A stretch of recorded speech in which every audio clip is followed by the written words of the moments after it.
Hello everyone, welcome to our channel Excellence Learning Pathway. In this video, हम system and societies का sample paper करने वाले हैं of grade 10th term 2. So question number 1 है हमारा, methane is highly potent green house gas having more than 80 times the warming power of carbon dioxide in the first 20 years since it enters the atmosphere. यहाँ पर बता रखा है कि जो methane है वो कार्बन से ज़्यादा जो वार्मिंग इफेक्ट है एटमोसफेयर के अंदर वो करती है. So now you have to identify which of the following human activities has greatly enhanced methane emissions. इन चार में से कौन सी ह्यूमन एक्टिविटी ने सबसे ज़्यादा मीथेन एमिशन को इन्हेंस करा है. तो जो डिफॉरेस्टेशन है, इससे कार्बन डाइऑक्साइड की जो अमाउंट है वो इंक्रीज़ होगी, तो मीथेन में ये नहीं आएगा. इंडस्ट्रियल मैन्युफैक्चरिंग में भी कार्बन डाइऑक्साइड है. ट्रांसपोर्टेशन भी कार्बन डाइऑक्साइड प्रोड्यूस करता है. बचा हमारा लाइव स्टॉक फार्मिंग. अब लाइव स्टॉक फार्मिंग क्या होता है, कुछ एनिमल्स लाइक जैसे काऊ हो गई, शीप हो गई, ये significant amount of methane produce करते हैं as part of their digestive process and this methane is released into atmosphere through the manure. और as per UN food agriculture organisation जो लाइव स्टॉक फार्मिंग है वो about 14.5% greenhouse gas emission करती है. So option C is the right answer. Now come to the next question. The green turtles are very sensitive to temperature changes brought about by global warming. With the current global warming, warmer regions are experiencing imbalances in the blank of green turtles. Temperature के कारण green turtles किस जगह पर imbalance experience कर रहे हैं. सो gender ratio में फ़र्क पड़ता है, क्योंकि जो हमारे मोस्ट ऑफ द रेप्टाइल्स होते हैं उनका जो जेंडर होता है वो टेम्परेचर पर डिपेंड करता है. अगर वार्मर टेम्परेचर होगा सो फीमेल्स होंगी एंड अगर कूलर टेम्परेचर होगा तो मेल्स होंगे. तो ग्लोबल वार्मिंग की वजह से जो टेम्परेचर है वो इंक्रीज़ कर रहा है, जिसके कारण मेल एंड फीमेल रेशो में इम्बैलेंस आ जाएगा. So option number B is the right answer. Now question number 3 is, in the following question a statement of assertion is followed by a statement of reason. हमें एक assertion दे रखा है and then उसका reason दे रखा है. Assertion is given, climate change leads to increase drought frequency in vulnerable regions. Yes, जो क्लाइमेट चेंज है वो वल्नरेबल रीजन्स में जो ड्रॉट है उसकी फ्रीक्वेंसी को इंक्रीज़ करता है. सो असर्शन तो हमारा ट्रू है. अब रीज़न देख लेते हैं. Droughts occur only due to deforestation and have no relation with the changes in atmospheric temperature. तो देखो इतना ट्रू है कि जो ड्रॉट्स हैं वो डिफॉरेस्टेशन के कारण अकर होते हैं, लेकिन ये एटमॉस्फेरिक टेम्परेचर पे भी डिपेंड करते हैं. सो इसीलिए ये फॉल्स है. सिर्फ एक डिफॉरेस्टेशन ही रीज़न नहीं है ड्रॉट अकर होने का. So option number C is are right answer. Assertion is true but reason is false. Now come to our next question. Question number 4. Scientist have observed that rising global temperatures are leading to significant changes in weather patterns. Scientist ने observe करा है कि जैसे जैसे global temperature बढ़ता जा रहा है ये वेदर पैटर्न्स को में भी चेंजेस ला रहा है. Identify which sequence best represents the chain of events leading to increased flooding as described in the scenario. Scenario क्या है कि जो राइजिंग ग्लोबल टेम्परेचर है वो वेदर पैटर्न्स के अंदर चेंजेस ला रहा है. अभी आपको इन चारों चेन्स में से वो चेन बतानी है जो इस सिनारियो को बेस्ट रिप्रेजेंट करती है कि इन विच वे जो ये राइजिंग ग्लोबल टेम्परेचर है ये वेदर पैटर्न्स को अफेक्ट कर रहा है.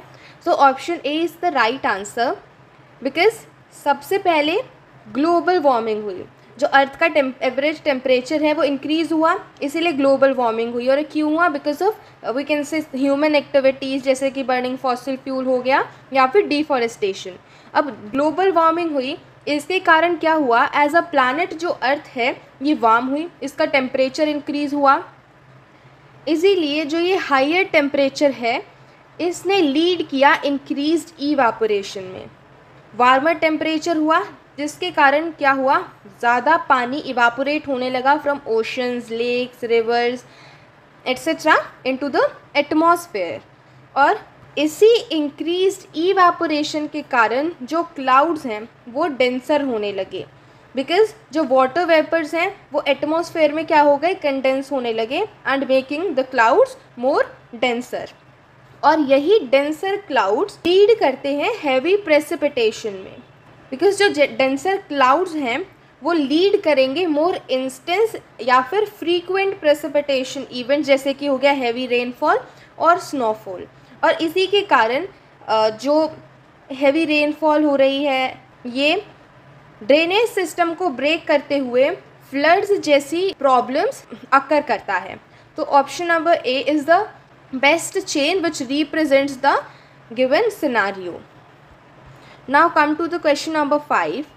So question number 5 is for more than 3 decades, the United Nations has been actively working towards conserving climate summits known as COPs with the objective of involving every country on earth. Match the COP given in column 1 with the important elements given in column 2.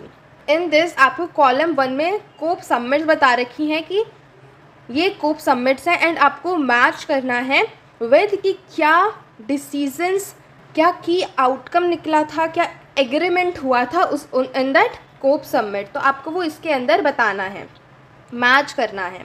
सो जो कोप 1 थी उसके अंदर M करा गया था to stabilise greenhouse gas concentration. So option A first point से match हो जाएगा, बिकॉज कोप 1 का की एलिमेंट था कि उन्होंने डिस्कस करा था कि ग्रीन हाउस गैसेस को किस तरीके से कम कर सकते हैं। इन कोप 3 जो कि जापान में हेल्ड हुई थी इन क्योटो इन 1997, एंड इसमें हमने देखा था कि हमारा क्योटो प्रोटोकॉल आया था जिसने कि फाइनेंशियल हेल्प कर रही थी एंड सपोर्ट करा था डेवलपिंग कंट्रीज़ को। सो मीन्स फाइनेंशियल सपोर्ट करा था डेवलपिंग कंट्रीज़ को। सो ये ऑप्शन 3 से मैच हो जाएगा, मोबिलाइजिंग क्लाइमेट फाइनेंस। उसके बाद कोप 26 which was held in 2021 and इसके अंदर नेट ज़ीरो एमिशन को अचीव करने के लिए ग्लोबल एफर्ट्स के बारे में बात करी गई थी। सो इसका ऑप्शन नंबर 4 हो जाएगा, net zero emission by 2030 and as per एक ऑप्शन बचा और डी का सेकेंड। सो इसके हिसाब से option C is are right answer. Now come to question number 6. Based on the graph provided in the image, select the most likely outcome from the following options. इस image को देखते हुए आपको outcome बताना है जो हम इस इमेज में देख रहे हैं from the following options. Image देख लेते हैं। इन दिस इमेज हमें टेम्परेचर चेंजेस के बारे में बता रखा है कि हर डिकेड किस तरीके से जो टेम्परेचर है वो राइज हो रहा है, वो हम यहाँ पर देख रहे हैं। तो इस टेम्परेचर राइज को देखते हुए हमें यहाँ पर आंसर सेलेक्ट करना है। Reduce global sea levels as a result of cooling. देखो टेम्परेचर राइज हो रहा है तो कूलिंग तो हो नहीं रही। More frequent heat waves, droughts and wild Fyers. Yes, temperature बढ़ने के कारण फ्रीक्वेंट हीट वेव्स हो जाएंगी, ड्रॉट्स अकर होंगे and wild fires. Stabilisation of global weather pattern. देखो स्टेबल तो कैसे ही होगा वेदर पैटर्न अगर इंक्रीज होता ही जा रहा है। Increase biodiversity due to ecosystem adjusting to new conditions. So option number B is our right answer. Now come to the next question, question number 7. Climate change disproportionately affects women and girls in different ways. जो climate change है वो अलग अलग तरीके से women's and girls को affect कर रहा है। Match the climate change effects with the specific impact on women. Women के ऊपर क्लाइमेट चेंज ने क्या इम्पैक्ट डाला है वो आपको मैच कर बताना है। सो फर्स्ट इफेक्ट हमारा दिखा रखा है वाटर स्कार्सिटी। वाटर स्कार्सिटी पर से वुमेन एंड गर्ल्स पर क्या इम्पैक्ट पड़ता है। देखो वाटर बहुत लो अमाउंट में है और बहुत कम जगह पर है, जिस वाटर स्कार्सिटी के कारण उन्हें जो वाटर है वो नॉर्मली वो एक्सेस नहीं कर सकते हैं, जिसके कारण उन्हें लॉन्गर डिस्टेंस ट्रेवल करने पड़ रहे हैं वाटर तक पहुंचने के लिए। ठीक है, ए का सेकंड पॉइंट हो जाएगा। उसके बाद नेचुरल डिज़ास्टर्स। अगर किसी भी एक प्लेस पे नेचुरल डिज़ास्टर अकर होते हैं तो वहाँ डिस्प्लेस करना पड़ता है उस जगह से। जो वुमेन माइग्रेंट्स होती हैं उनके ऊपर वायलेंस के रिस्क बढ़ जाते हैं, उनके राइट्स का एक्सप्लॉयटेशन होता है and sometimes they are abuse in urban areas so इसीलिए माइग्रेशन टू अर्बन एरियाज़ का हो जाएगा greater vulnerability of to violence and then loss of agriculture land, कारण जो इकोनॉमिक अपॉर्चुनिटीज़ हैं फॉर वुमेन्स वो रिड्यूस हो जाती हैं, कम हो जाती हैं. सो एज पर this option number C is are right answer. Now come to next question, question number 8. Here is graphic of sector wise distribution of global carbon footprint. हर एक सेक्टर में कितने कार्बन फुटप्रिंट्स हैं उसका यहाँ data दिखा रखा है. Select the option that correctly list the following sector in increasing order of their contribution to global carbon footprint. आपको भी एक करेक्ट लिस्ट में लगाना है एज पर increasing order of the contribution of sectors in the increasing of carbon footprints. तो देखो सबसे पहला ऑप्शन है electricity and heat. Electricity and heat का हमारा 18% यहाँ पर गिवन है एंड देन 18% गिवन है. इंडस्ट्रीज़ का हमारा यहाँ दे रखा है 19.5. ठीक है, यहाँ तक तो ठीक चल रहा है. बट इन एग्रीकल्चर हमारा यहाँ पर क्या हो गया, इंडस्ट्री वाला जो कार्बन फुटप्रिंट है वो ज़्यादा हो गया as compare to agriculture. So option A हमारा नहीं है. देन सेकेंड है हमारा इंडस्ट्री 19.5%. उसके बाद यहाँ दे रखा है fuel production and transmission which is of 4.2. सो यहाँ पर भी ये ज़्यादा हो गया, इसीलिए ऑप्शन बी भी हमारा गलत ऑप्शन है.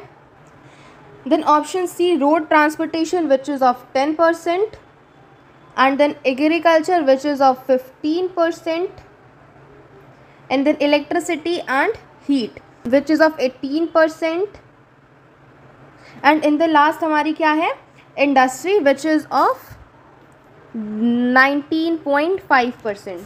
तो option number C is the right answer because यही एक ऑप्शन है जिसमें कि इंक्रीजिंग ऑर्डर में लिस्ट बन रखी है of carbon footprint. Now come to question number 9.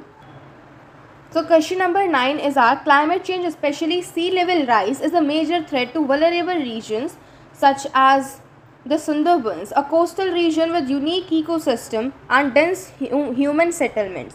Select most likely consequence of sea level rise for a coastal village in Sundarbans. जो coastal region है वहाँ पर sea level rise होने से क्या impact पड़ेगा वो आपको बताना है. Increase agriculture productivity. देखो एग्रीकल्चर प्रोडक्टिविटी इंक्रीज तो नहीं होगी बिकॉज जो सी लेवल राइज होगा तो वो एग्रीकल्चर प्रोडक्टिविटी को डिक्रीज़ करेगा बिकॉज जो सी का वाटर है वो सॉल्ट वाटर है. ठीक है, एंड वाटर राइज होने के कारण फ्लड जैसी कॉन्सिक्वेंसीज भी देखने को मिल सकती है in those coastal villages. So option number ए तो गलत है. Families displace and livelihoods lost. Yes, because जो सुंदरबंस है वो लो लाइन कोस्टल रीजन है एंड इसी कारण जो फैमिलीज़ और कम्युनिटीज़ हैं वो डिस्प्लेस करेंगी एक जगह से दूसरी जगह पर to save their life. So option B is the right answer. Industrial infrastructure development. देखो इंडस्ट्रियल इंफ्रास्ट्रक्चर डेवलपमेंट तो नहीं होगा बिकॉज जो सी लेवल राइज है वो इंडस्ट्रियल इंफ्रास्ट्रक्चर को डेवलप होने नहीं देगा बिकॉज एक तो वो कोस्टल रीजन पे है तो वो अफेक्ट करेगा इंडस्ट्रीज़ को भी. And fresh water supply. अभी जो सी लेवल राइज है जो ओशन सी वाटर है वो कंटामिनेट कर देगा फ्रेश वाटर को जिसके कारण जो फ्रेश वाटर सप्लाई है वो भी डिक्रीज़ हो जाएगी, इंक्रीज़ नहीं होगी. तो option B is are right answer. Now come to question number 10. India has aggressive targets for renewable energy deployment to address its growing energy needs and climate change. Yet several barriers stand in the way of fully exploiting its renewable energy potential. Identify the barriers that India faces in exploiting renewable energy. क्या चीज़ें India के renewable energy potential के लिए barriers बन रही है वो आपको बताना है. सो फर्स्ट है poor financial health and power distribution companies. Yes, ये अफेक्ट करेगी बिकॉज जो पावर डिस्ट्रीब्यूशन कंपनीज़ हैं ये एक सिग्निफिकेंट रोल प्ले करती हैं एंड अगर पुअर फाइनेंशियल हेल्थ है तो ये बैरियर बन जाएंगी फॉर दोज कंपनीज़ क्योंकि उन कंपनीज़ को फिर क्योंकि फिर वो कंपनीज़ फाइनेंशियली वीक हो जाएंगी एंड स्ट्रगल करेंगी रीन्यूएबल एनर्जी इंफ्रास्ट्रक्चर में इन्वेस्ट करने के लिए. देन है unpredictable supply of renewable energy. Renewable energy sources जैसे कि सोलर हो गया, विंड हो गया, ये जो हैं एक स्टेबल पावर सप्लाई नहीं करते हैं, ठीक है, बिकॉज ये नेचुरल फैक्टर्स पर डिपेंड करते हैं। उसके अंदर high efficiency of renewable technologies, ये एक्चुअली बेनिफिट है, ये बैरियर नहीं है, बिकॉज जितनी हाई एफिशिएंसी होगी मतलब उतनी ज़्यादा इलेक्ट्रिसिटी जनरेट हो रही है, क्योंकि जो फॉसिल फ्यूल्स हैं वो रीन्यूएबल एनर्जी से ज़्यादा एफिशिएंट हैं। और अगर रीन्यूएबल टेक्नोलॉजीज़ हाई एफिशिएंटली हो जाएंगी तो वो बैरियर नहीं होंगी एनर्जी पोटेंशियल के लिए। तो this is the wrong option. Weak grid infrastructure for the transmission of power. देखो इंडिया का जो ग्रिड इंफ्रास्ट्रक्चर है उसे अपग्रेडिंग की बहुत ज़्यादा नीड है to efficiently transmit and distribute renewable energy across the country. पूरी कंट्री के अंदर रीन्यूएबल एनर्जी को डिस्ट्रीब्यूट करने के लिए ग्रिड इंफ्रास्ट्रक्चर को इम्प्रूव होने की ज़रूरत है। सो वीक ग्रिड इंफ्रास्ट्रक्चर भी एक बैरियर है for the transmission of power. Grid infrastructure मतलब फ्रॉम द पावर स्टेशंस, जो कंज्यूमर्स हैं उन तक जो इलेक्ट्रिसिटी या एनर्जी जा रही है, इलेक्ट्रिसिटी जा रही है, उस चीज़ को हम ग्रिड सिस्टम कहते हैं। सो एज पर this option number B is are right answer. Now come to question number 11. So question number 11 is the 2030 Agenda for Sustainable Development adopted by all UN member states in 2015 sets out 7 global sustainable development goals which aim all achieving peace and prosperity for people and the planet.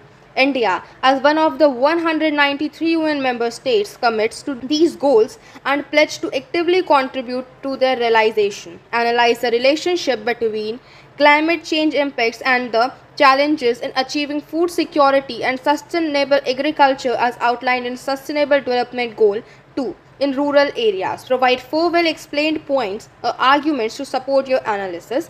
In this question basically तुम्हें बता रखा है कि UN ने 17 global sustainable development goals बनाए हैं, जिसके अंदर से एक सस्टेनेबल गोल है food security and sustainable agriculture.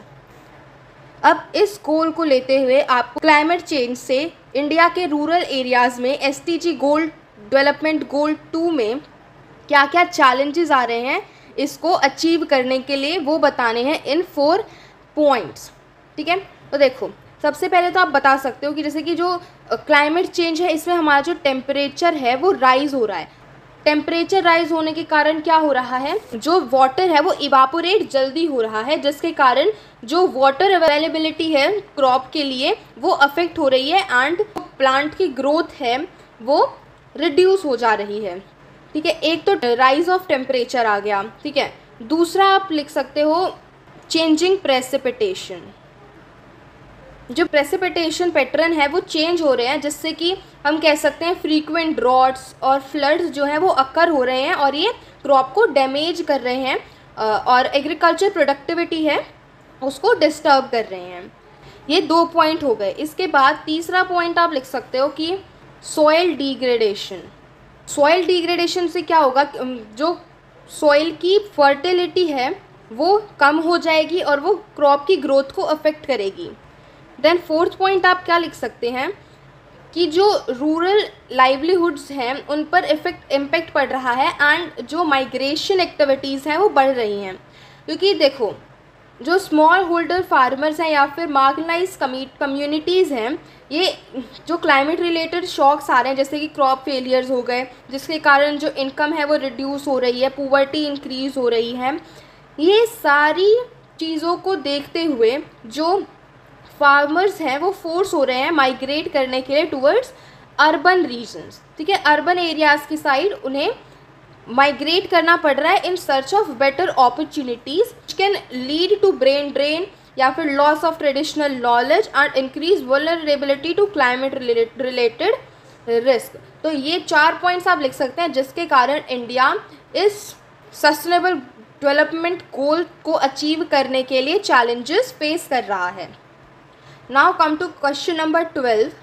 The history of climate change is marked by significant milestones that have shaped our understanding of how the Earth's climate functions and how human activities have influenced it. जो climate change की history है उसने एक important role play किया है climate change की understanding को बढ़ाने के लिए कि कैसे जो अर्थ का क्लाइमेटिक फंक्शंस है वो ह्यूमन एक्टिविटीज से इन्फ्लुएंस हुआ है।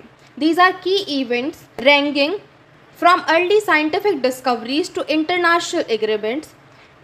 कुछ की इवेंट्स हैं जो कि अर्ली साइंटिफिक डिस्कवरीज हुई थी, वहाँ से लेकर अभी एक इंटरनेशनल एग्रीमेंट्स बन रहे हैं। All of them paved the way to modern climate science and worldwide awareness about the climate crisis। और वही events in present time modern climate science और worldwide awareness हो रही है related to climate crisis।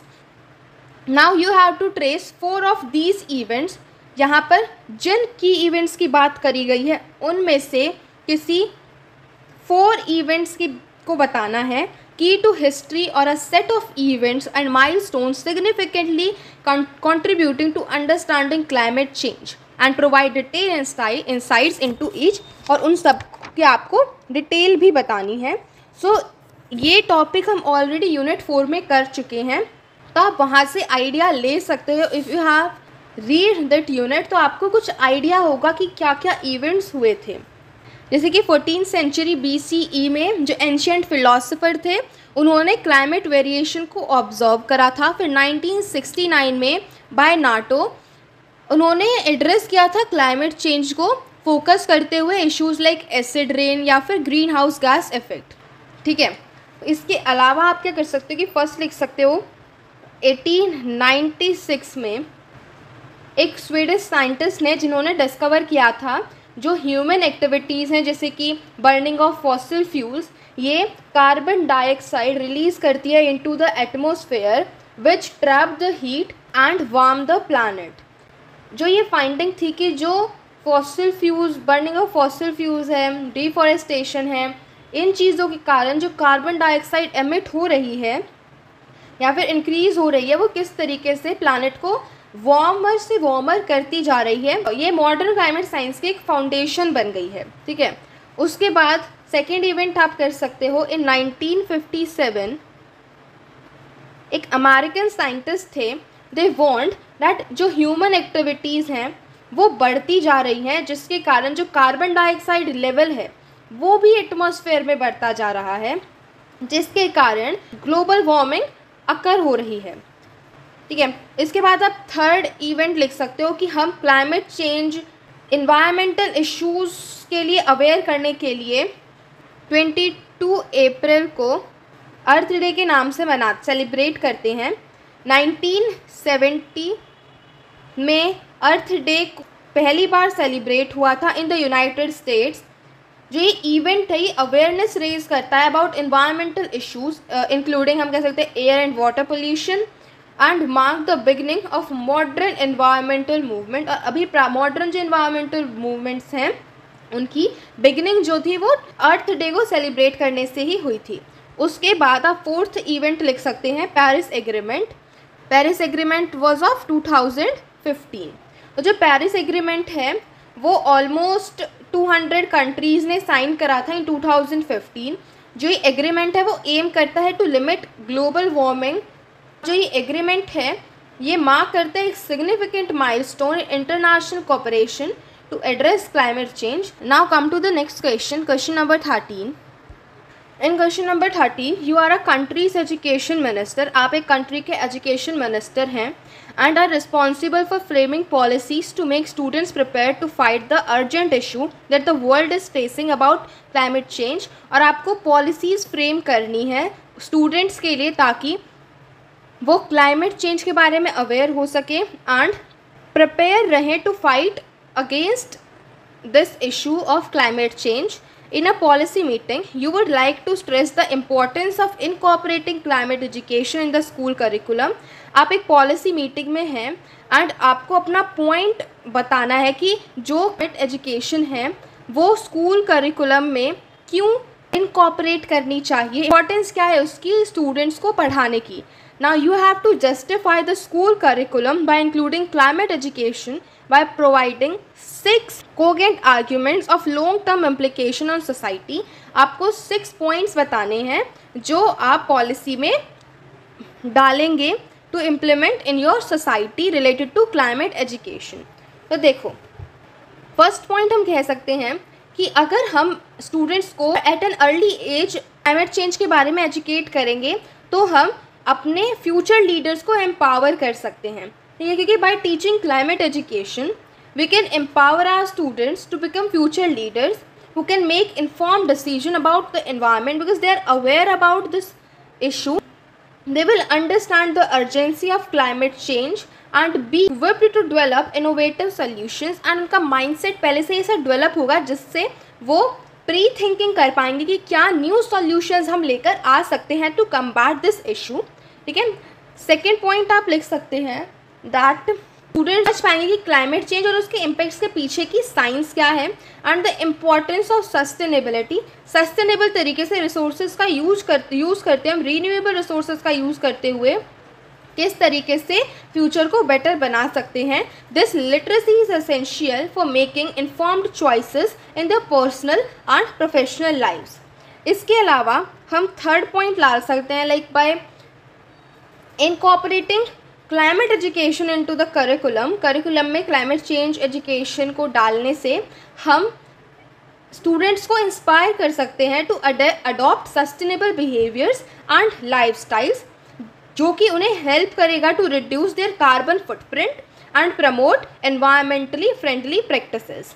इसके बाद 4 आर्ग्यूमेंट आप डाल सकते हैं that the demand for climate related professionals is increasing rapidly, because ये क्लाइमेट चेंज एक बहुत ब्रॉड टॉपिक है एंड इसके अंदर हम प्रोफेशनल्स भी इंक्रीज होते हुए देख सकते हैं। और क्लाइमेट चेंज एजुकेशन अगर हम करिकुलम में इंक्लूड करेंगे तो हम स्टूडेंट्स को पहले से ही प्रिपेयर कर सकते हैं रीन्यूएबल एनर्जी या sustainable agriculture, environmental conservation like fields में करियर अपॉर्चुनिटीज़ डेवलप करने के लिए। इसके अलावा एक पॉइंट ले सकते हैं, जो क्लाइमेट एजुकेशन रहेगी वो स्टूडेंट्स को हेल्प करेगी to understand the impact of climate change on vulnerable communities. Different communities के बीच में एक इक्वालिटी डेवलप कर सकते हैं, जस्टिस डेवलप कर सकते हैं related to this topic and can promote social responsibility. At last point हम लिख सकते हैं लाइक जो क्लाइमेट चेंज है वो एक ग्लोबल इशू है, ठीक है। इसीलिए इसको international cooperation and collective action की बहुत ही ज़्यादा ज़रूरत है, बिकॉज कोई एक इंडिविजुअल कंट्री, कोई एक इंडिविजुअल स्टेट इससे अफेक्ट नहीं हो रही है, पूरा प्लानट इससे अफेक्ट हो रहा है। इसलिए सबको साथ में मिलकर इस पर वर्क करना पड़ेगा।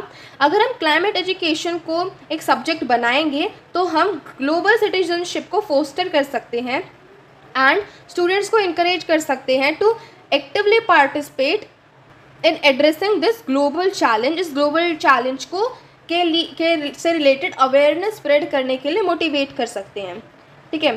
स्टूडेंट्स के अंदर नॉलेज, स्किल्स, वैल्यूज़, ठीक है, ये सारी इम्पॉर्टेंट चीज़ें जो हैं डाल सकते हैं एंड एक मोर सस्टेनेबल फ्यूचर डेवलप कर सकते हैं।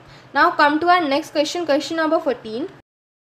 So question number 14 is, according to a Times of India article published on March 21, 2024, Hyderabad's atmospheric aerosol concentrations rose by 45% over the past 20 years, owing to industrial emissions, vehicular pollution and rapid urbanization. Investigate 4 ways in which this might impact the city's local and global temperature pattern.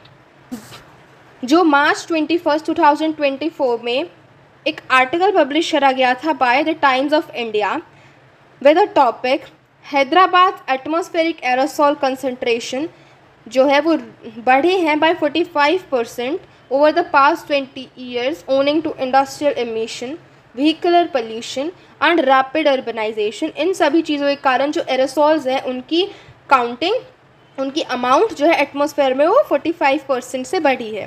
Now you have to tell the 4 ways in which this might impact the cities local and global temperature pattern. किस तरीके से वो city के local and global temperature pattern को impact करेगी। तो देखो, जो ये टेम्परेचर इंक्रीज़ हुआ है ये due to industrial emission, vehicular pollution and rapid urbanisation के कारण बढ़ा है। तो टेम्परेचर पैटर्न्स पे क्या अफेक्ट करेगा, तो देखो एरोसॉल्स हमारे क्या करते हैं, हीट को ट्रैप करते हैं, तो जो टेम्परेचर है वो इंक्रीज़ होगा।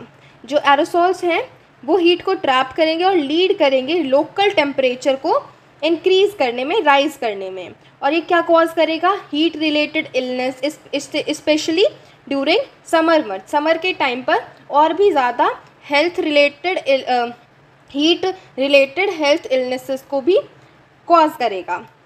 फर्स्ट तो टेम्परेचर इंक्रीज़ हो गया, सेकेंड जो प्रेसिपिटेशन पैटर्न्स है उनमें चेंज होगा, क्योंकि जो एरोसोल्स होते हैं वो क्लाउड फॉर्मेशन को इन्फ्लुएंस करते हैं और प्रेसिपिटेशन पैटर्न्स को, जो कि हैदराबाद के रेनफॉल पैटर्न्स को चेंज कर सकता है और वहाँ के एग्रीकल्चर वाटर सप्लाई को अफेक्ट करेगा। ठीक है, सो प्रेसिपिटेशन पैटर्न। फिर third point like impact on global climate, ये पूरे ग्लोबल क्लाइमेट पे इम्पैक्ट करेगा, क्योंकि जो एरोसॉल्स हैं वो कंट्रीब्यूट करते हैं ग्लोबल वार्मिंग में, because they trap heat in the atmosphere. And इसके कारण क्या होगा, जो सी लेवल है वो राइज होगा और जो वेदर इवेंट्स हैं वो भी एक्सट्रीम वेदर इवेंट्स में कन्वर्ट हो जाएंगे। उसके अलावा आप लिख सकते हैं like urban heat island effect, because जो एरोसॉल्स होते हैं अर्बन हीट आइलैंड्स को इफेक्ट करते हैं, एंड जो कि हैदराबाद के अर्बन एरियाज़ को और ज़्यादा गर्म बना देगा एज पर compare to the surrounding rural areas, जिससे कि जो एनर्जी कंजप्शन है वो इंक्रीज़ हो जाएगी, heat related illnesses and mortality rate क्या हो जाएंगे, इंक्रीज़ हो जाएंगे। Now come to our next question, question number 15. Now question number 15 is, imagine you are a social science teacher designing a lesson on climate change for grade 10 students. Suppose आप एक social science के teacher हो और आपको अपने grade 10 के students को climate change के बारे में पढ़ाना है, तो आपको उसका लेसन प्लान क्रिएट करना है। Now illustrate the process of global warming, आपको ग्लोबल वार्मिंग की प्रोसेस दिखानी है by using a well labelled diagram that describes all the key components, जो कि सारे के सारे की कंपोनेंट्स को दिखाए। ठीक है, तो अब एक वेल डायग्राम के तरीके में ग्लोबल वार्मिंग को समझेंगे। तो ग्लोबल वार्मिंग हमारे किससे बढ़े स्टार्ट दिस प्रोसेस, तो सबसे पहले जो सन है वो अर्थ के एटमॉस्फेयर में सनलाइट भेज रहा है। अर्थ के सरफेस पर क्या हो रही है, अभी हीट हो रही है। जो हमारी ग्रीन हाउस गैसेज हैं वो है हमारे एटमॉस्फेयर के अंदर, कुछ जो रेज हैं वो तो रिफ्लेक्ट हो जा रही हैं from the earth surface, but जो हमारे ग्रीन हाउस गैसेज हैं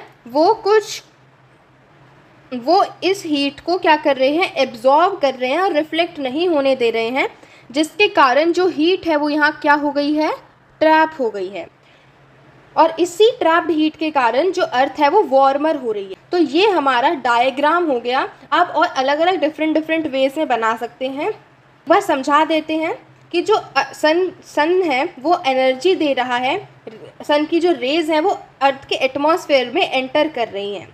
फिर जो अर्थ का सरफेस है वो वार्म हो रहा है because of sun's energy, and then infrared radiation heat produce हो रही है जो कि अर्थ सरफेस रिलीज कर रहा है इनटू द एटमॉस्फेयर। इसके बाद जो हमारे कुछ ग्रीन हाउस गैसेज हो गए जैसे कि कार्बन डाइऑक्साइड, मीथेन, क्लोरोफ्लोरोकार्बन्स, ये क्या कर रही हैं, उस हीट को ट्रैप कर ले रही हैं और जो वो ट्रैप्ड हीट है वो अर्थ को वार्म कर रही है। अब ह्यूमन एक्टिविटीज़ किस तरीके से ग्रीन हाउस गैसेज को इंक्रीज़ कर रहे हैं, जैसे कि बर्निंग फॉसिल फ्यूल्स लाइक कोल, ऑयल, गैस, ठीक है, डिफॉरेस्टेशन, इन चीज़ों के कारण जो ग्रीन हाउस गैसेज हैं ये इंक्रीज़ हो रही हैं। तो इस तरीके से आप अपने डायग्राम बनाएंगे, इसको समझाएंगे पूरा फुल इन द प्रोसेस कि किस तरीके से आप अपने स्टूडेंट्स को पढ़ाएंगे इस टॉपिक। क्वेश्चंस भी डाल सकते हैं इन योर आंसर, जिससे कि थोड़ा एंगेजिंग लगे योर प्रेजेंटेशन। हमने क्वेश्चन नंबर 15 तक अपना सैम्पल पेपर सॉल्व कर लिया है। आई होप जितने भी क्वेश्चन समझाए गए हैं वो आपको समझ आए हैं and you like this video. Thank you for watching.